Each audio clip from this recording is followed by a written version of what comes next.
Hello, I'm Tim Harris. This is Julie Harris, and this is Real Estate Coaching Radio. That's right. So make sure that you hit the subscribe button so you won't miss any future episodes. Thanks again for popping by. Hit that like button, and don't forget to leave your comments and questions so we can get right back with you. We will. Thank you for continuing to make our podcast, Real Estate Coaching Radio, the #1 listened to podcast for real estate professionals in at least the United States.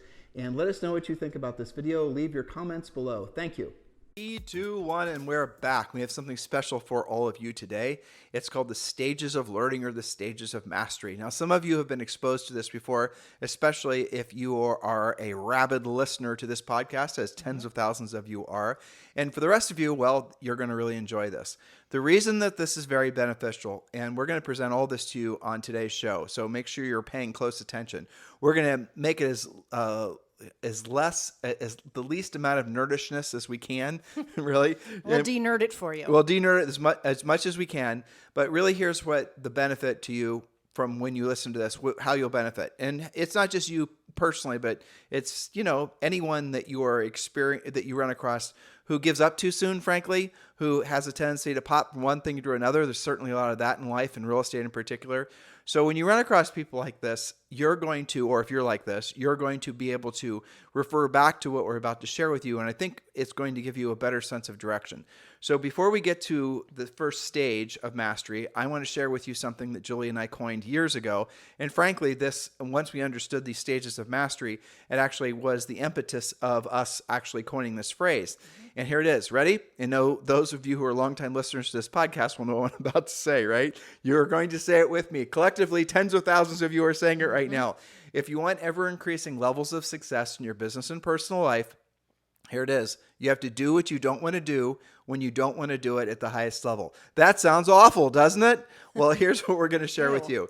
It doesn't have to be awful as long as you're understanding that pretty much everything that you want in life is going to take longer and it's going to take more effort than you think it should, or frankly, that a lot of you have been led to believe it will take. Especially if you're going to do it, and the third part of that saying, at the highest level. See, the whole saying is you've got to do what you don't want to do when you don't want to do it at the highest level. There's 3 parts. So most people struggle a lot with doing it when you don't want to do it, because if we're being honest, there's a whole lot of stuff in real estate you don't ever want to do. Life. Not to mention do it consistently. That's the when you don't want to do it, because probably you'll never want to do it. And then there's the working on the skills, which brings us to this podcast topic, your stages of mastery, because that's where the doing it at the highest level comes in. And that's where all of the success lies. And here's what some of you are going to feel conflict, and I just want to express to you and share with you why. And I'll start with a story about one of our coaching clients. One of our coaching clients on Instagram put a quote up from Julie and I, and it was just what we just said to you. If you want ever increasing levels of success in business and personal life, do what you don't want to do when you don't want to do it at the highest level, right? And she'd been following that, and guess what? Achieving success. So somebody in her comments, because she's @ Julie and I, so we could acknowledge the fact that she was using one of our quotes, which was great. And in one of the comments, someone started kind of ribbing her about how it's terrible advice, how you have to follow your passion. When you follow your passion, the money will automatically follow, and all these sort of woo-woo mindset-y points, which was moving away from the simple fact that if you want ever-increasing levels of success, you really do have to earn it. And this person was, at least from maybe they didn't actually think like this, or probably they did, based on what they commented on, they didn't really understand the importance of actually working through when you don't feel passionate for something. So let's just kind of break that element down, just so that those of you who are going to find some of what we're about to share with you somewhat confronting, I'm going to give you the other side of it, all right? So if you believe that you have to be passionate about something to be successful in that thing, that means that when you're no longer feeling the passion for that particular thing, that you're automatically going to pop off and go do something else. And I just want you to internalize what I just said, because that's unfortunately what happens to most of you. You'll start on something. I'm going to start on this. I'm going to start on that. I see it happening with our almost 9-year-old. She'll show it, and it's okay. She's almost 9, right? She's allowed to have a million different interests. She's still figuring herself out. But by the time she's an adult, she shouldn't be going from a million different interests. She should have been focused in on really where she can provide the most value for herself and for really humanity in general. That's really our job as her parents, is helping her become the best version of herself. So if you find yourself going from one shiny object to another, to another, to another, which is very common in real estate, and there's gazillions of people making gazillions of dollars trying to sell you guys the easy button. Because they know that about you. Exactly. And again, it's not just real estate people, it's everybody, right? Everyone's is it the red pill or the blue pill? Which is the easy way for me to lose the weight, right? This is the mindset that comes from if you lose passion for it, if you don't have passion for it, you stop doing it. And passion is a fleeting emotion, the essence of what we're trying to express to you. Passion is something that you do not feel consistently about anything. And you will feel it about the hobbies. You'll feel about hopefully the people you love and all those types of things. But if you're trying to manifest a sense of passion in what you're trying to do for your profession in order for you to be successful at your profession, then what's going to happen is even if you are good at manifesting that sense of passion for that particular activity you're doing in your job, in your profession, it's waning because it's an emotion. And you're going to have to accept the fact that emotions really do come and they go. Emotions are fleeting. Your emotions will change during this podcast. Half hour, 45 minutes together today, you're going to find your emotional state is going to change many times. So if you're in conflict with the concept of doing what you don't want to do when you don't want to do at the highest level to achieve ever-increasing levels of success, if that's in conflict with your life philosophy or the approach you've had to life, we'll suggest to you this one thing. Be passionate about what comes from the success that you have derived from your profession, because with the money and the success, then you can drive that towards your passions. Julie, can you explain that? Well, absolutely. And then, curiously, you'll start loving what you do more, but you can't create that first. You have to do the work first, get the results. And that's the frustrating thing in real estate, right? Because it's seemingly unpredictable, and yet there are things that you can do to get control of it. Explain, for example, your musical background. I'll tee it up for you because you don't like to. And this, by the way, is in the Harris Rules book. If you guys don't have that yet, you can get it on Amazon. Right, get it at over 500 5-star reviews. Amazon, one of the best-selling real estate books of all time, called Harris Rules. And one of the things that Julie talks about, and I'm going to tee it up for her because she doesn't want to feel like she's bragging, actually, is that Julie was a professional musician. She's played in orchestra. She's been recorded. She's done all these things, and she did it at a very high level. She became a professional. And then she decided, well, maybe this is the path I'm going to follow. And this is while we were in real estate, by the way. So we were selling all these homes in real estate. We sold over 100 homes our first year. And she was still doing, her passion. She was still following this passion she had.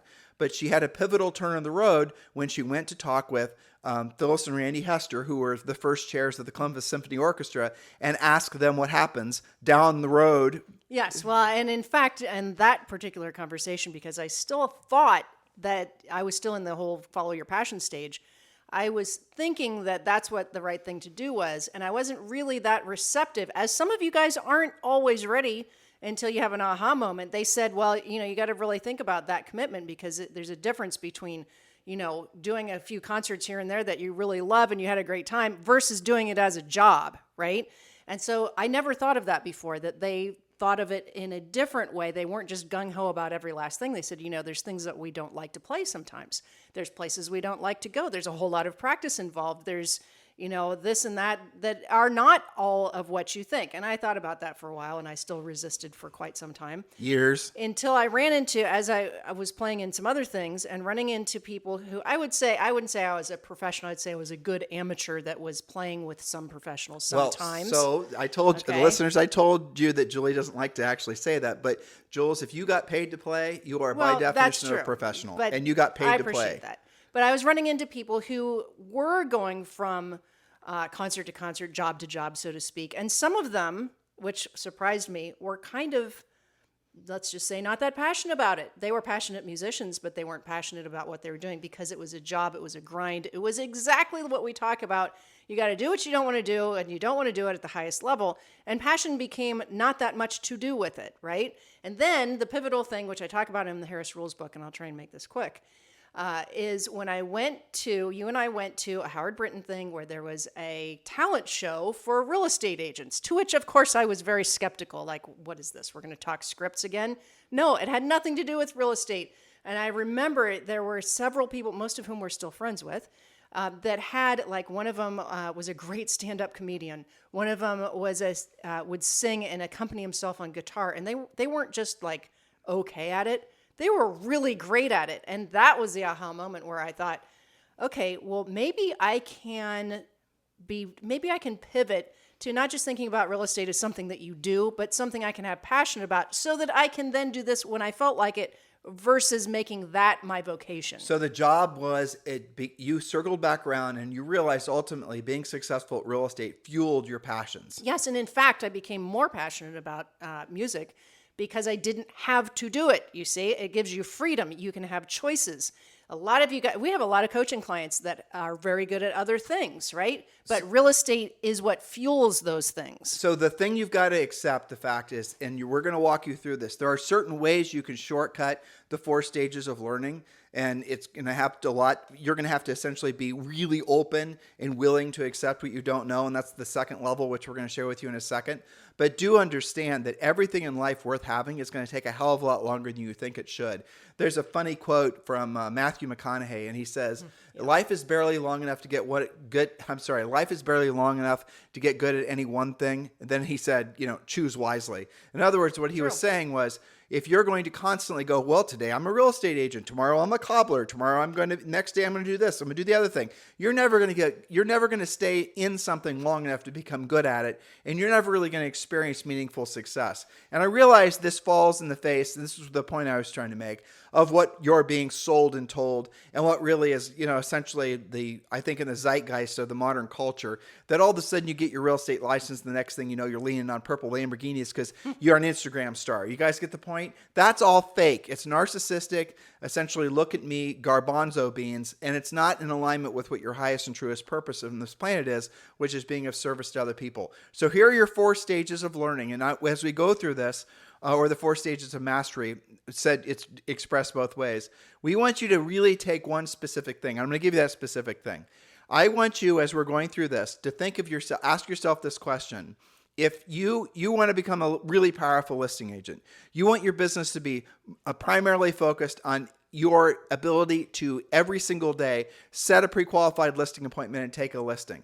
So I want you to think about that. If your business was like that, if your essentially whole life was geared towards that particular consistent goal, how much better would your life be? What would you stop doing if you knew you could consistently lead generate like that? So as we're going through these 4 stages, open your mind to the realization that that could be you. That's the primary focus of our coaching business. We do talk about building teams and staff and marketing and lead generation. We do talk about scripts and listing presentations and pre-listing packs and FSBOs, expireds. We talk about all that stuff. But what our heart and soul is focused on of our business is definitely teaching all of you guys to be powerful listing agents. Because when you have listings, you have leverage. So as we roll through each of these 4 stages, open your mind, and Julie and I will give you other examples from coaching clients that hopefully will make it so these thoughts seed in your brain. So Julie, Yes. The first level. So with each level, we're going to give you an example that you can relate to, the stimulus to help you learn faster, and the goal and help you coach yourself through this. Okay, so unconscious incompetence. This is when the individual does not understand or know how to do something and does not necessarily recognize the deficit. We would say people who don't know what they don't know, right? They don't even recognize that this is an issue. They may even deny the usefulness of the skill. The individual must recognize their own incompetence and the value of the new skill before moving on to the next stage. You can't skip this stage. The length of time somebody spends in this stage depends on their own desire to learn and improve. So here's a valid example that some of you will relate to. Let's say an agent has never had to compete on a listing. They only work with referrals, friends, and family, repeat and referral primarily. They don't see a need for a pre-listing package or a formal listing presentation. They don't pre-qualify. They probably don't use any scripts. They have been reasonably successful. They sometimes believe that they already must have that skill because they've done okay so far. Some of you might be having those thoughts. Or frankly, some of you have never even gone on consistent listing appointments, and you don't know what you don't know. And unfortunately, how you're going to discover what you don't know is when you go on a listing appointment with your mom and she ends up listing with your competitor. That's called the stimulus to learn. So like Tim said, all right, losing a deal, a listing, a buyer to somebody who's more professional. Almost always, this is a shocking surprise to somebody who is in unconscious incompetence. Remember, they didn't believe that they had any reason to upgrade their skills until something surprises them. So here's the goal. That kind of agent has to learn to set more appointments so they see the need to upgrade their skills. More experience will shine the light on the deficits. But here's the problem, or the challenge. If it takes too long to experience the loss of a deal or a listing, the agent might stay in this stage forever. And that's what we're experiencing in the industry right now. That is basically the most important salient point of today's presentation, because most of you, 99% of you, have never really had to learn how to compete. You think competing is basically who's going to turn out most social media posts. That is not actually... And that's the market gave you that buoyancy. That Right. wasn't necessarily your fault, because how would you have known? I mean, you could have been in real estate for 10 years and never had that thought. And so how long are you going to stay in that level? How many opportunities are you going to lose? You don't know the opportunities you're losing because, frankly, you don't have the skill set this new market's going to demand. And I'm not saying that to be overly confrontational. Hopefully, again, if you are feeling confronted in a almost too much perspective, it's because you are unconsciously incompetent about the opportunities this market presents, the skills that are necessary in this market, and you are doing your best to keep that the same because you don't want to have to change. The don't want to have to change element will absolutely 100% put you out of business and make it so life just gets by you on a multitude of levels. You could also, for those of you who have studied ego before, we are doing a series of videos on YouTube, if you want to watch those videos, where we interviewed Ryan Halliday for like 2 hours, who wrote a great book called Ego is the Enemy. We talked a lot, obviously over 2 hours, about the ego issue. And so if you feel when Julie says, for example, calling a FSBO, if your initial reaction was hell to the no, I'll never call a FSBO, that rhymed. Hell to the no. I Yeah. will not call FSBO. Right. So if that's you, well, that is your ego basically making it so that you're not even wanting to deal with the fact that you don't actually know how to be successful calling a for sale by owner or doing something else proactive as far as lead generation. And you can just imagine with the momentum that comes from living in a life where you're only going to do the easy things, where you're only going to do the things you're passionate about, quote unquote, where you're only going to do you're going to go from shiny object to shiny object. You're never going to accumulate enough skill set. You're never going to earn the right to be very successful. And that's really what it is. I remember Julie and I were presenting in Hawaii in front of a group called Elite Broker or something. And somebody in the audience was, setting up this scenario for, well, I went on this listing appointment and I didn't take the listing. So I asked him and he said, well, he gave me some details and he said, why don't you think I took the listing? And he was wanting me to go through and give him this little finite analytical answer. But the answer is because, and this is what I told him, I said, because the seller thought the other agent offered a better value. Because you didn't earn the right to be the listing agent. Those are the words that I used. And he just stared at me because he wasn't used to someone being that honest with him. He was wanting me to say, well, did you do a virtual tour or did you tell him about your social media campaign? The real reason is because what he was offering them was essentially not enough for that seller to want to list with them. And it wasn't the avalanche of marketing and virtual tours and social media. It was his ability to actually get at the root of what was important to the seller. And again, it goes back to having enough knockout punches. And I'll tell you what he did. He wrote me one of the nicest, longest, super long letters. He just came up and gave it to me the next day. It was one of the most thoughtful, considerate things that anyone's ever given me as a real estate coach. And he was thanking me for cutting through his ego and through his bullshit and confronting him in front of all those people, which at that moment he was mortified, but it was the answer. If you're not successful at this level of success you wish you had, it's because there's something inside of you. Your ego basically is the easy button to try to explain it. And again, watch those videos on YouTube. And you'll discover that, yes, indeed, you are shutting your mind off and you're shutting your essentially future down to the opportunities that are in real estate, especially because of this market. So make a list of all the things. Well, you probably don't know what you're unconsciously incompetent about, but you will discover them. Unfortunately, most of you the hard way, and that is the next level, which is called conscious incompetence. That's right. So I would say that list would be the things you are actively avoiding. Might give you a clue. But if I'll say they'll know what they're actively avoiding when they go to the second level. Part. Exactly. That's so right. The second part is conscious incompetence. So the first one was you don't know what you don't know. Now the second one is where you're starting to realize what you don't know. That's right. So this is conscious incompetence. Though the individual does not understand or know how to do something, you at least recognize the deficit. That's the conscious part of of incompetence, as well as the value of a new skill in addressing the deficit. The making of mistakes can be integral in the learning process at this stage. Lots of trial and error. That means things like actually going on a listing appointment that freaks you out, right? Some other examples. The agent has now seen the light. Immediate needs are the following. They've got to set more appointments to reinforce the need for those new skills. It's okay if mistakes are made. Maybe you go on 3 times the listing appointments and you only take 1 or 2. At least you'll know what you're doing wrong eventually.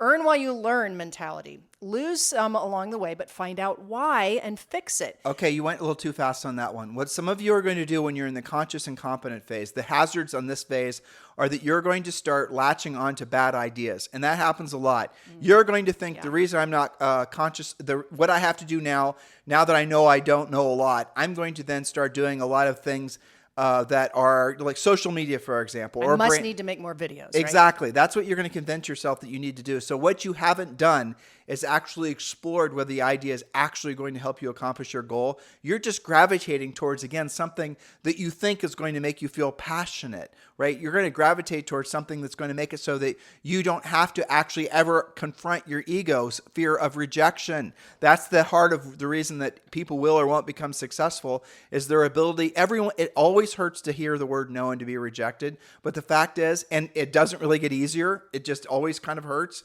But you just get kind of numb to it. You just develop calluses to it over time because you know you're going to get back on the horse and you're going to keep on actually going downstream. And that's really the bottom line. Yeah, I think this is where this stage is probably where they are most susceptible to people trying to put a Band-Aid on their problems, right? So I know something's wrong. I'm not taking the appointments, so maybe I'm not setting them. If I set them, I'm not taking the listing.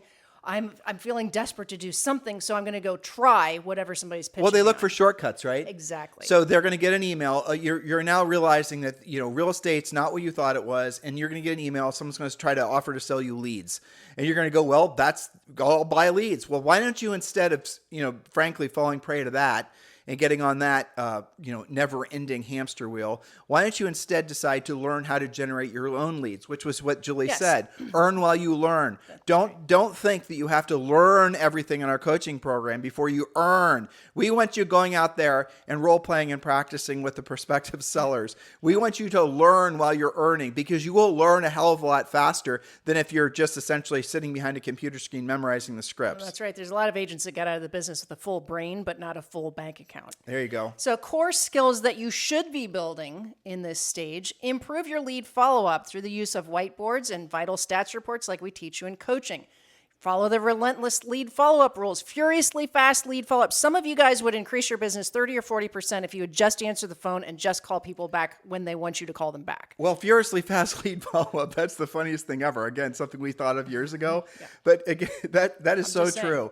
Really, I mean, you get if you're brand new and you're listening to us for the first time, I'm going to give you the ultimate hack to being successful in real estate. You ready? Number 1, have massive levels of energy and enthusiasm, because most agents are essentially having no personality or pulse. I'm trying to pull back on what I normally say. Exactly. They are personality-less. They're like talking to a mortician. So that's number 1. So if you have a lot of energy and enthusiasm, you're going to win. You will go on listing appointments competing with against the veteran agent, and the seller's going to list with you just because you had massive levels of energy and enthusiasm. And we're not showing up like you were entitled to the listing. Exactly. Number 2, you have furiously fast lead follow-up. This is the hack for new agents.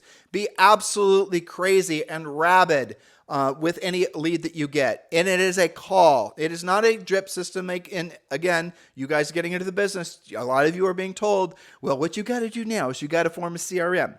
And you got to fill the CRM with a billion leads, and you got to start dripping on your billions of leads. And eventually some of those billions of leads will actually start doing transactions. Well, why would you call them back if you could opt them in and wait and hope for the best? I mean, conceptually, that sounds really amazing, doesn't it? But do you know, listeners, that there has been gobs and gobs of research that have been done that has shown that essentially long-term lead follow-up is incredibly ineffective, especially now. And you go Google this and find this research out on your own. Matter of fact, this happened years ago. I wonder if you remember this. We had one of the leading CRM providers on our podcast. Okay. And I was having a conversation with them and I was interviewing them. And I knew from this previous research that long-term lead follow-up is basically a waste of time. Yes. And I asked him about that. But I asked it in a way that he couldn't sidestep the question. I remember. I said, what are the statistics and essentially have you tracked? You guys are very good at tracking numbers, so I'm sure you know the answer to this question. And I bet you know it down to the exact percent. That kind of thing is how I framed it. And I said, what percent of like long-term lead follow-up actually translates into a closed transaction. And then he spilled the beans. He said basically leads that are older than like 60 days old are completely useless. There's no sense in following up. And yet the CRM that he was co-owner of was telling agents to send them videos, send them emails, drip on them, drip on them, drip on them. So he said this. He was incredibly honest. And I was really amazed, frankly. And then afterwards, he sent us a cease and desist, or no, he sent us a takedown notice asking us not to, because he went back and I sent him a replay of the podcast and it was a video actually. And his partner says, what the hell? Why did you go and say that? Right? You're Publicly. not. Exactly. So this guy told the truth and he ended up basically begging for us to take the interview down. Actually, I don't remember if we did or we didn't. I don't know, but I mean, you got the truthiness part out. Well, but guys, that's really what you should be taking away. And yet, how many of you right now are thinking, doggone it, I'm going to, subscribe to a CRM. I'm going to build this long, drip campaign. You love the romance of the idea that there's going to be these digital minions that are basically carrying the weight for you. And then you won't actually have to learn how to actually pick up the phone, pre-qualify, and have real conversations. In other words, you're believing the lie. So why don't you stop believing the lie and accept the fact that if you want ever increasing levels of success in your business and personal life, you have to do what you don't want to do when you don't want to do it at the highest level. Look at the things in your life that you're most proud of, and I bet you none of those things arrived in your life easily. Not one. Nope. Not one. That's right. So in order to go to the next stage, out of conscious incompetence, you have to fill your core skills, that toolbox, things like your pre-listing package, your listing presentation, buyer presentation, be able to track everything, be actually setting more appointments. The stimulus to do that, fear of loss. Your ego gets bruised by not being as good as probably you thought you were, especially in a changing market, shifting market. It's a good time for a recalibration of goals for the sake of keeping your motivation high. Remember, knowledge equals confidence. The agent often realizes that to do more deals, they have to upgrade their skills. This is when they come to coaching where they say, you know what, I am stuck at $8 million a year. I figured out how to do $5 to $8 million a year for the past 3 years, but I cannot break through. What do I need to do? So here's what most agents do. It's the second thing you said. Ego bruised for not being as good as you thought. Most agents would never admit that they weren't as good as they thought, ever. That's right. What they're going to do is they're going to lie to themselves about why they lost. The other agent told them a lower commission. The other agent told the seller a higher price. Whatever. You're going to come up with a long litany of excuses as to why you did not earn the business. The reason that the seller or the buyer chose you or chose the other agent over you was because the other agent was in some way more appealing to them, probably from a skills base. Probably because they knew how to solve the problems or they were able to have a more elegant, eloquent conversation with the seller about how they were going to solve that seller's particular problems. You guys get it? Selling a home, buying a home is a problem that you are being paid to solve. That's how you can think of it. You're a problem solver ultimately. That's right. So you can stay in this stage forever if you let your ego run the show and you continuously throw those excuses out there, or you can embrace the fact that, you know what, maybe you have a pre-listing package, but it's like everybody else's in your office and it's not working for you. You've got to upgrade everything. So that's the challenge, is to work on this and to get some help. This, again, is why we have coaching. So then the stage, go ahead. So this is to be a great opportunity for you guys to join Premier Coaching, especially since it's free. And we made it very easy for you to join Premier Coaching now. Text the word Premier to 47372. Text the word Premier, P-R-E-M-I-E-R, to 47372. Go ahead and do that now. Text the word Premier to 47372, and you'll have immediate access to Premier Coaching. It is free for the first 30 days, but in the first 30 days, when you look at the website, you're going to see all the things that are included in the first 30 days. The one thing that I hopefully you're really paying attention to is, yes, you get a daily semi-private coaching call. And you're going to everywhere, Monday, Tuesday, Wednesday, Thursday, Friday, right? Holidays, we're going to take some time off, but just keep that in mind. Join Premier Coaching now. It is free. There's no obligation. And this is going to be the very thing that a lot of you have been searching for to give you a sense of direction in your business. Text the word Premier to 47372, or you can just go to premiercoaching.com, premiercoaching.com. Remember, when texting, message and data rates may apply. Okay, so on to the third stage, which is conscious competence. And I have to say, from a coaching standpoint, this is probably my favorite spot to get you guys to and then really watch you thrive. So this is conscious competence. This is where you understand or actually know how to do something. However, demonstrating the skill or knowledge does require your concentration.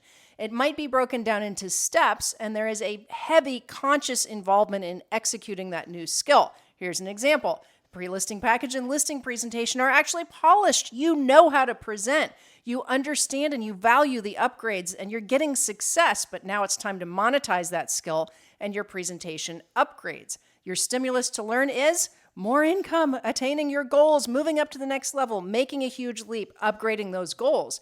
The agent will usually become curiously motivated now to set more appointments because they're more fun, they're fulfilling, they have a predictable outcome. This is like when they learn their objection handlers, right? They cannot wait for somebody to throw them an objection because they know what to do. Imagine being on a phone call as soon as you're done listening to today's podcast with a seller. That seller, the lead's going to show up in your life because a whole bunch of variety. Let's just say, for example, it's a referral from a past client, right? So you have a listing opportunity. You have no connection to this seller. You know the market. You might even know the house. You're excited about this listing. You know it's going to sell itself. What's your process? You don't have one, do you? You're going to say, well, okay, I'll be out there tomorrow at 6, and you're not going to ask the seller anything. You're not going to pre-qualify. You're not going to get that listing. You didn't send a pre-listing pack. You didn't have a formal listing presentation. 7-step presentation. The 7-step listing presentation that we teach you in Premier Coaching, the 7-step listing process, that we teach you in coaching. You're not going to have any of those things. You're going to lose your opportunity to have that really kick-ass listing. And there you go. And that probably the seller that referred you, that other seller will never refer you another lead again. You guys get it? Now, when you get to conscious competence, here's what happens. Not only are you excited about the opportunity to meet with, frankly, strangers and people you don't already have a relationship with, you're going to seek them out. When you have your listing presentation, it doesn't even have to, you can have it down 50%, frankly, and still win with our listing presentation. Mm-hmm. You have the pre-listing pack done. You followed the instructions in our pre-listing pack. You've done it correctly. You haven't, tried to do it yourself or outthink it or be creative. You just follow the pre-listing pack exactly how we have it laid out for you in Premier Coaching. And again, you get that as far as Premier Coaching. What's the pre-listing pack? It's your silent salesperson. It does a lot of the selling for you prior to going to the seller's house. You sent all these things. You pre-qualified. You know what the seller thinks it's worth. You know the seller's time frame. You know all the things that are necessary for you to win that listing. You are so damn excited because you know it's your game to lose. You know exactly how to get that listing. You know all the right things to say. You know you've essentially already gotten that listing prior to you even getting there because of your pre-listing pack and your pre-qualifying. That is conscious competence. That's when you start going to the next level. But you have to earn the right to feel that way by having moved past your ego's reluctance to learn. You have to admit that you don't know anything. That's going to be where most of you, frankly, are going to fall off. And then as soon as you move past that and you're opening your mind to actually learning, that's the hack. So when you get to conscious competence, get there as fast as you can. Stop the ego fighting the back and the forth. Stop looking for excuses and shortcuts. And when you actually are willing to become the best version of yourself as a real estate sales professional, there are no limits to what you can accomplish in life. This is where the momentum actually kicks in, right? This is when you get excited. This is when calling people back, right? Furiously fast lead follow-up is not a problem because you're anxious and excited to actually show up. It's where you're not living in fear of objections. You're not avoiding the close because you know how to handle both of those things. That's really exciting. So the challenge at this point, when you get into momentum and it becomes more predictable and duplicatable, this is sometimes when agents will come into our coaching because they hit a time management issue. Now they're setting a lot of appointments. They've got a lot of spinning plates. They're not sure how to handle all of this. They don't want to fall back into unconscious incompetence. They know that that's there because they just lived through it, but they also are a little bit panicked in terms of their time management. So the best coaching clients are either this phase, conscious competence, because they're wanting to take their skill set to the next level, or conscious incompetence. The worst ones are the ones that are unconsciously incompetent because they just want to fight and argue the whole time, which we won't do. Nope. That's not part of our coaching program. It really is basically trying to. There's 3 kinds of agents, and Julie and I are in a boat, and we're saying, hey, listen, this is a lifeboat, okay? We're in the lifeboat. The water's cold. There's sharks in the water. There's people all around us. We're in this lifeboat, and you can hear us. Everyone can hear us. There's no noise. The wind's not blowing, and we're shouting, swim towards us. We'll pull you in the boat. Swim towards us. We're here to save you. We're ready to pull you up. The boat is, we have towels in here. You can be dry. Swim towards us. And here's what we're seeing. Some agents are swimming away. and they're swimming away, and you can they're saying, I'm going to go find another boat. There are no other boats. I'm going to go look for an island. There are no other islands. I'm going to go, figure out my own way to make my own boat while I'm swimming here in the water. I'm going to reinvent how to swim. Exactly. I mean, I'm going to befriend the sharks, and I'm going to have the sharks. I'm going to ride a shark like a surfboard. I'm going to build a fish team. Exactly. Okay. Yeah, I'm going to run a fish team. Exactly. Oh, okay. So that's some agents. Those are the agents that are swimming away from us. Those agents we cannot help. And there's some agents that are swimming in circles. They're swimming in circles. We can see them swimming in circles. They can hear us. Treading water in circles, swimming in circles, treading water. What should I do? Should I swim towards the boat? Should I swim away from the boat? I want to think about it for a while. I'm going to think about it for a while. I'm going to get ready to get started. I'm going to try this. I'm going to try that. I'm going to buy some leads. I'm going to work on my branding. I'm going to figure out how to do some TikTok videos. I'm going to do all that. They're going to swim in circles, and they're going to swim in circles, and eventually one or two things are going to happen. They're going to run out of energy, and they're going to sink to the bottom and become shark food, or they're going to, and that happens too if they swim away, or they're going to swim towards the boat, and we're going to save them. And most of you, if we're being honest, that's you. You're swimming in circles. You're looking for shortcuts. You're trying to think that somehow, some way, magically, it's like Zoe, right? Mm-hmm. Our 9-year-old, almost 9-year-old. And she's like, I'm an expert. She'll do one thing well, and next thing we know, we hear about it for the next 2 weeks and how she's just a natural-born expert, whatever it is. Mm-hmm. You guys with kids probably know what I'm talking about. She watches a video, and she thinks she can surf. There's like the Matrix plugging it into the back of her head. Yeah. No, that's called unconscious incompetence. You don't know what you don't know. The only problem is there are quite a few things that she's naturally good at. I know. It muddies the water. So she's got little kid ego problems. It's true. Yeah, but that aside, so there's some people that are swimming in circles. They finally get tired. They swim towards the boat. They say, and we get a lot of people in the coaching program that said, I tried this coaching program. I tried that coaching program. This didn't work. That didn't work. And yet they've been listening to this podcast for years. And we've always been saying the same thing. We don't change our message, never will. We won't. And that you didn't like what we said 4 years ago because you didn't want to be put in a situation where you had to do what you didn't want to do when you didn't want to do it at the highest level. Well, guess what? The world's changed, as it always does. Things have gotten a lot harder, as it always does. And the people with low skills to no skills are what? Suffering. Those are the ones swimming in circles.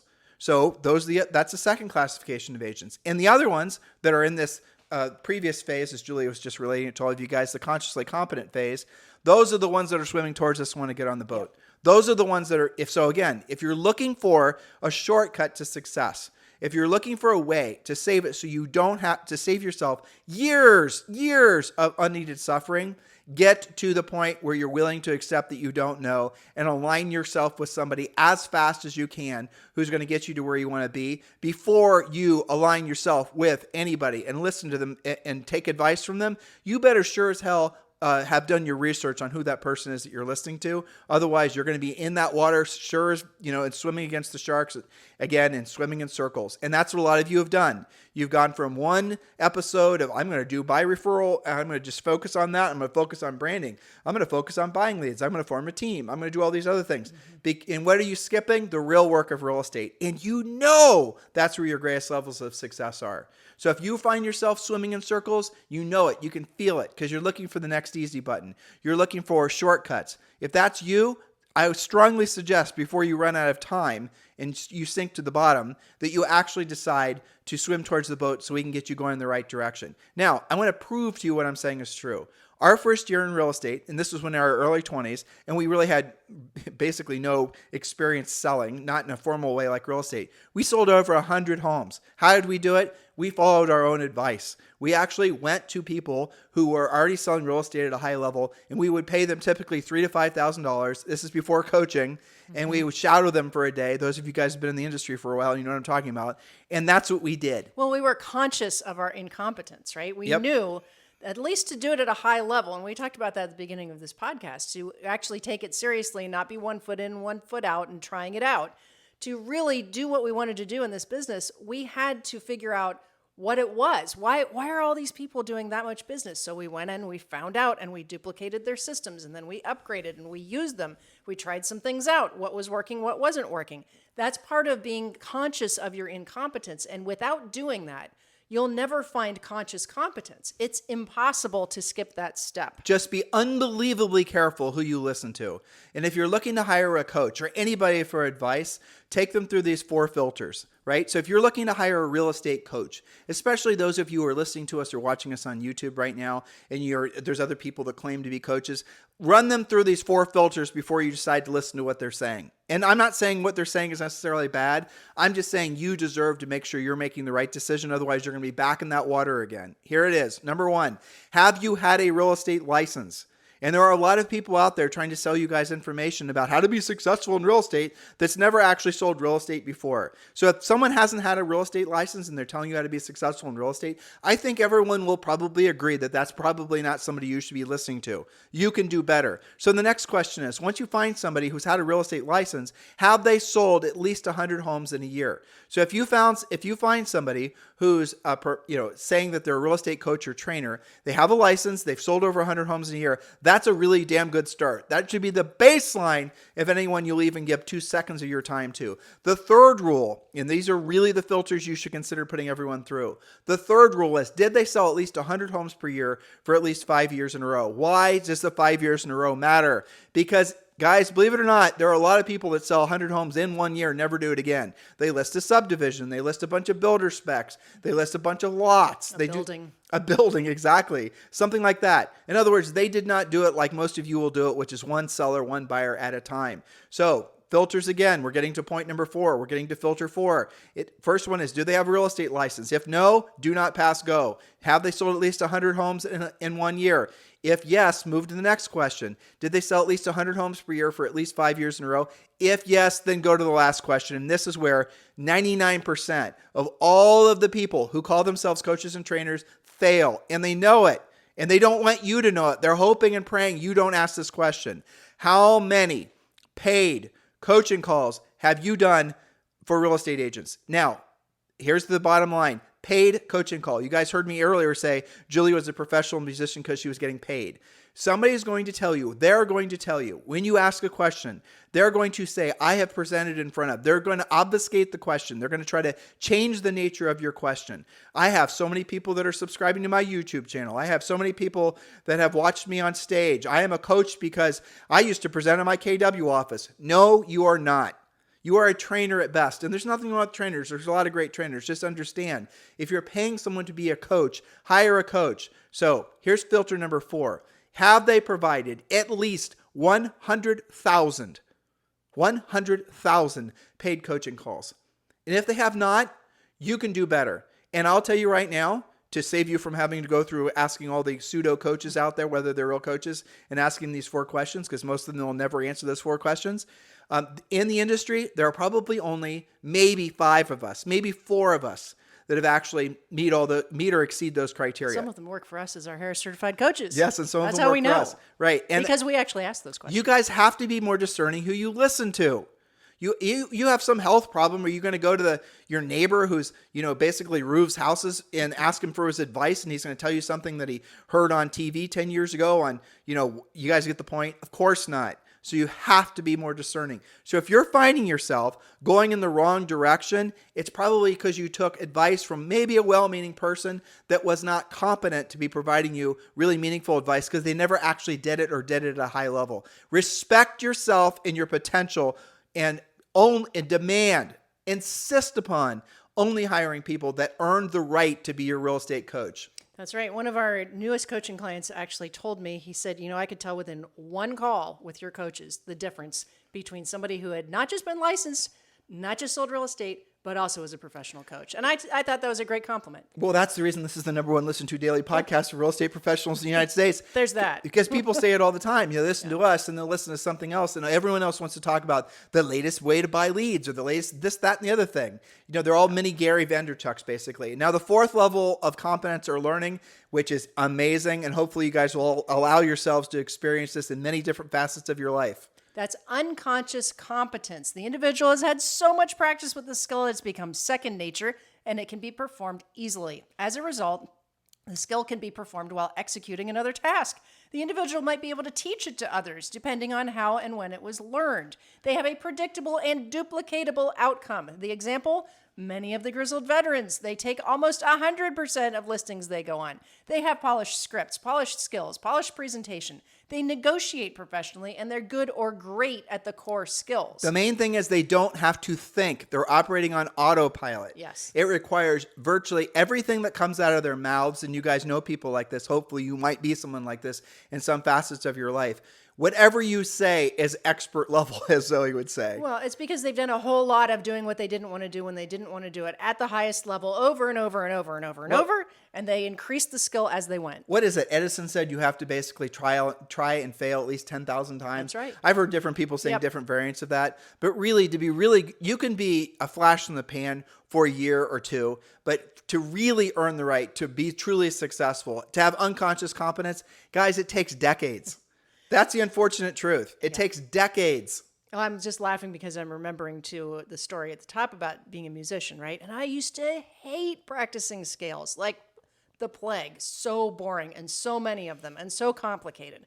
Everyone was different. Then when you mastered one set of scales, guess what? They laid another 12 on you, which were completely different with different patterns and different rules.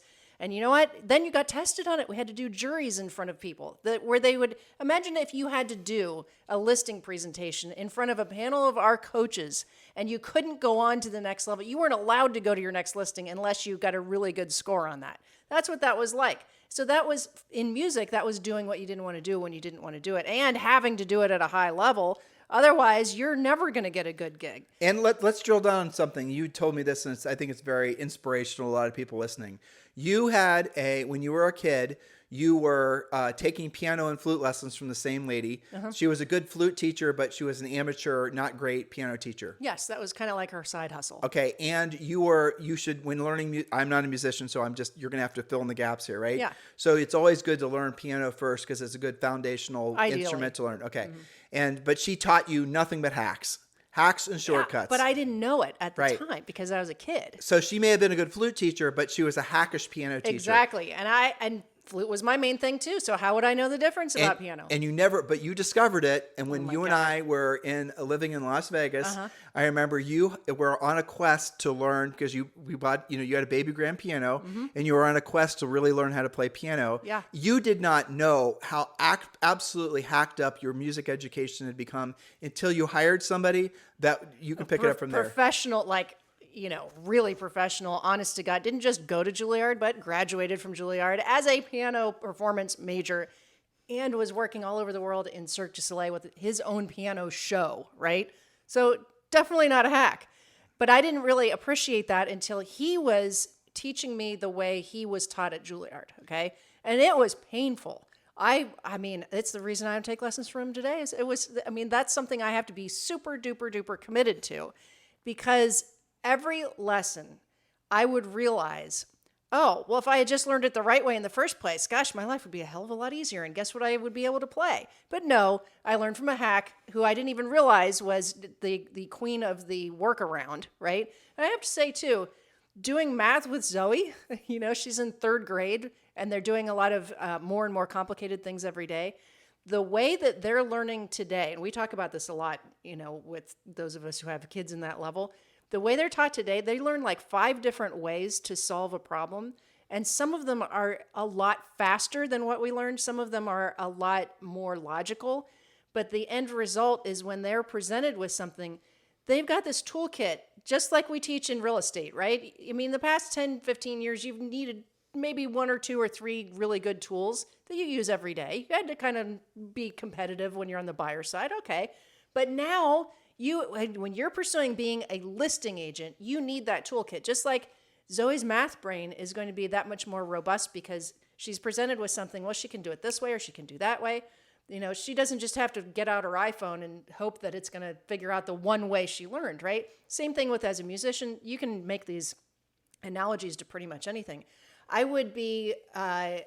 have to say that a lot of our listeners do have conscious competence on the buyer side. There's things in life, there's things in business where you can be really competent at one thing and have almost no competence at something else. You're not going to be at the same levels and the same skills all the time. Well, it's like you said in our book, Julie, working with buyers is physical labor. In other words, it does not require a lot of skill. And working with sellers is mental labor. Yes. It requires a lot of skill. Exactly. But all the money is on the skill side of the business. All the money is working with For sellers. good reason. Exactly. And so here's the real, if you guys are, again, looking for a way to experience ever increasing levels of success, you have to align yourself with people that have proven their ability to actually deliver you up that mountain, right? And many of you are not doing that. You're aligning yourselves with hacks, basically. And you're going to pay the price of that into the future. You're going to, maybe if you stay in real estate long enough, you're going to realize that you were essentially being taught or you were following somebody that didn't really know what the hell they were doing in the first place. And as a result in you basically not knowing what you're doing. And now you have to go back and you have to relearn everything. And that takes a lot of, frankly, a lot of humility to admit that you don't know what you think you don't know. It's harder. It's a lot harder to go back because you're not just having to learn it the right way. You're having to erase the wrong way. And that's actually a lot more work. But that's what it takes. So don't wait is the bottom line. The premise is a lot of you are hoping to have success as fast as you can, and you can. You can have success a lot faster than in real estate, maybe more so than anything else you've ever done in your life before. Maybe you've never really been unconsciously competent about anything in your life. It's entirely possible because a lot of people go through their lives only just being average and never actually really drilling down. I get it. But now you want to actually become the best at something. Don't waste times with people that are going to teach you hack shortcuts. Don't waste time looking for shortcuts. Don't pop onto different Facebook groups and asking for advice on how to do this and how to do the other thing. Why are you acting like that when your mission is to become the best version of yourself as a real estate professional? Like I said, those are the people that are swimming away from us. We're looking for the people that are at least, done swimming in circles, and obviously the ones that are swimming towards us already. That is what Premier Coaching is for. So if that is you, join Premier Coaching. Text the word Premier to 47372. Text the word Premier to 47372. Get to the point where you are excited. You don't have to have passion, guys. You're not necessarily needing to be passionate about real estate or really anything that you don't have to have passion to become the best at anything. It is a huge bonus if you can be in real estate for a long period of time and have passion for it in the truest sense of the word. Well, you're a unicorn, but I promise you that's abnormal. There's not a lot, and not abnormal in a bad way. But the reality of it is you don't have to feel that way to be successful at something. You just have to allow yourself to get to the point where you have unconscious competence, where what you say and what you do happens intuitively without you thinking. Whatever words flow out of your mouth, you're almost like, wow, that was really good. Where'd that come from? I mean, you guys have heard Julie and I. We have little moments like that on this podcast where we'll say something and we'll look at each other like, we need to write that down. Where'd that come from? Let's go listen to that again. It's because we've done over 2,000 podcasts. Because Julie and I, between the two of us, have done hundreds of thousands of coaching calls. Because we don't have to think to do this work. And so things get easier. And then, frankly, the key is, and this is something we should share with them since we're way over time anyway. Yep. The problem is when you're at unconscious competence, it's very easy to become complacent because you just essentially are on autopilot and you stop challenging yourself to go to the next level. It's actually the danger zone. You would think that it would be the pinnacle of your real estate existence, and it is fun for a while until you start getting tinges of being bored or you get complacent because you have been so good for so long that maybe you don't upgrade your technology. Maybe you don't upgrade your skills. Maybe you're not that competitive anymore. And what happens is, you can fall victim to that same thing that happened in that first stage where you somehow got your butt kicked and you're not quite sure how. Now all of a sudden you're going to form a team. You're going to do all these other things. Because you're bored. Because you're bored, right?